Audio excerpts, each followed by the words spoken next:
sort of social innovations, which is also important to build on, and that will relate more, obviously, to sort of things linked to climate change. I mean, introducing bikes in towns has been a social innovation, and this is something that can be sort of taken up by sort of social entrepreneurs and so on, where there is some sort of mission-related business sort of linked to it. And then we've got the third approach that we mentioned is systemic social innovation.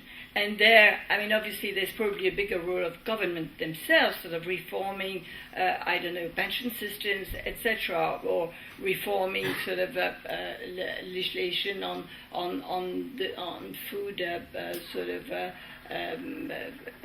all the food products, like sort of is being done in Denmark to sort of suppress all the fats from or sort of to tax saturated fats. So these are the three levels, and I think the three levels you can't separate them. They really build on each other. And we're just at the beginning of sort of really sort of seeing that, I mean, all three levels are starting to have an impact. We're not totally yet into the systemic, but I mean, it is coming as well.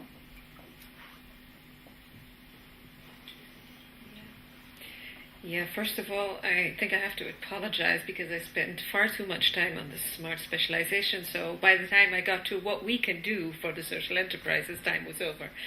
But I wanted to link to what you said. There has been talk about social innovation, of course, under the flagship, the anti-poverty flagship, and social enterprises will also be mentioned in relation to reducing poverty for our future policy. But I think that what I have told you links very clearly to what you wanted to reach, meaning that we put it into innovation policy. And it's a deliberate choice that it is not only for the traditional field of reducing policy, but that we really think there is a role for social innovation and social enterprises in the general innovation policy. And our role is to raise awareness with the regions, with the local and the regional authorities, to say that, hey, there is this potential, go to this potential, and you can use our funds to support this potential as well. And I mean, all the ERDF funds are distributed at regional and national level. We don't make the choice for the projects, they do. And in order for them to make informed choices, we will do our best to make sure that they know what social enterprises and social innovation is about. Thank you. Time is over. Sorry, we will have lunchtime. Well, thank you so much. I think for me, one of the takeaways of this session was really the power that social innovation also has to do something we have not been really good. And it gives us hope that we could do that. And that is referring to how we actually can change, adapt, rejuvenate our own institutions. And then with a particular level that Agnès laid out, I think there's hope for that. Thank you so much for joining us here.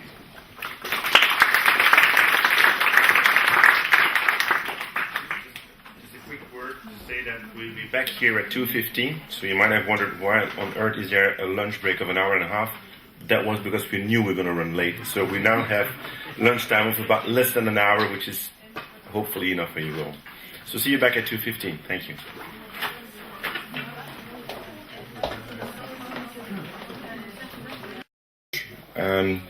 It was all bio-organic food. So what else could you expect? But I think that the proof was given that it also provides you great quality. So thanks to a social enterprise here in Brussels. Up for the afternoon program, which is a time slot of about an hour 15 for the next session, then a coffee break, and then the final session before we go into drinks, and then I'll give you plenty more time for networking and getting to know each other better. Again, allow me to repeat that these sessions are recorded so that we can share with a larger community than the one present here. So please bear in mind to turn off your mobile phones and if you need to leave the room, try to do so quietly. It's a privilege to introduce Bart van Looy, professor at the KU Leuven, at the Department of Managerial Economics, Strategy and Innovation, where he is particularly focused on organizing innovation and regional innovation systems. You can read more about Bart in his bio, which is in your booklet, and I would like to ask Bart to introduce his panel, and for the other members of the panels to take a seat. Thank you.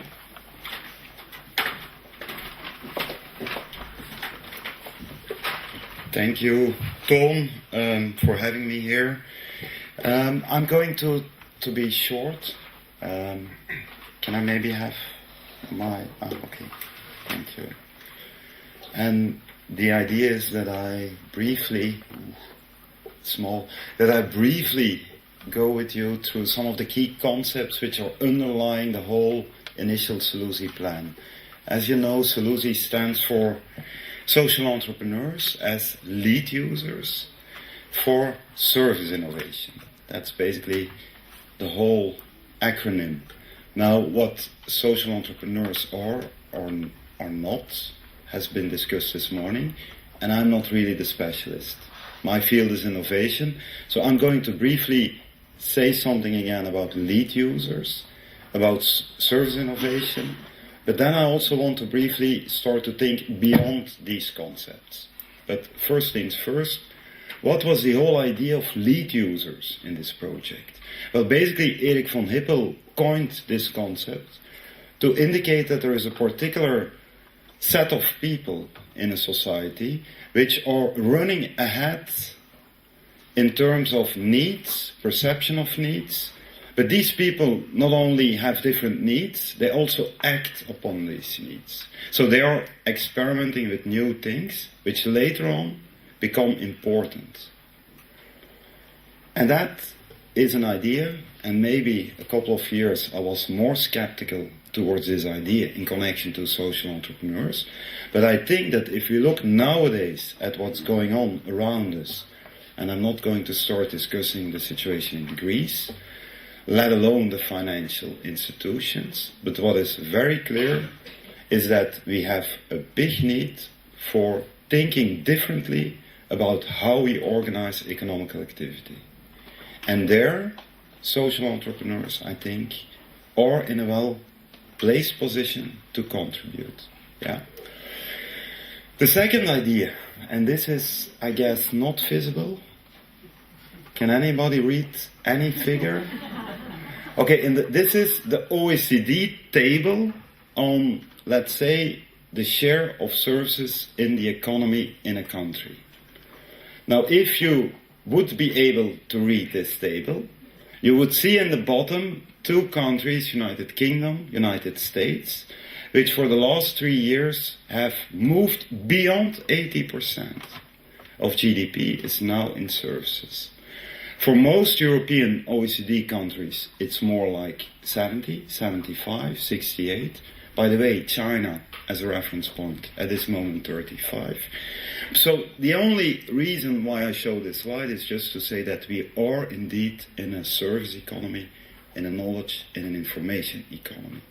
And then, of course, the second part, or the third part, I should say, of the SELUSI acronym, service innovation. Now, service innovation, traditionally defined, is very much similar to product innovation. So you have, on the one hand, introducing new services to the market, so on. You can also innovate on the level of processes.